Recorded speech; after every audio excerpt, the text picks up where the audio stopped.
আল্লাহ ডাকতে বলে হাবিব তোমারে আমি এতিম বানাইলাম, তোমারে আমি এতিম বানাইলাম।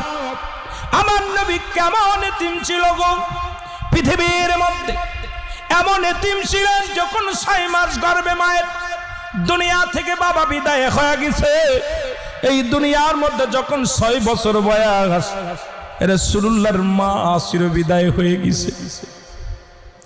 নবীর বয়স যখন 6 বছর 6 মাস, দাদা আবু তালেব চির বিদায় হয়, আব্দুল মুত্তালিব বিদায় হয়ে গেছে। চাচা আবু তালেবের কাছে লালিত পালিত হয়। এমন এতিম ও মায়ার নবী গো, তোমার মতো কে দিবার দুনিয়ার মধ্যে কেউ নাই গো নবী। নবী গো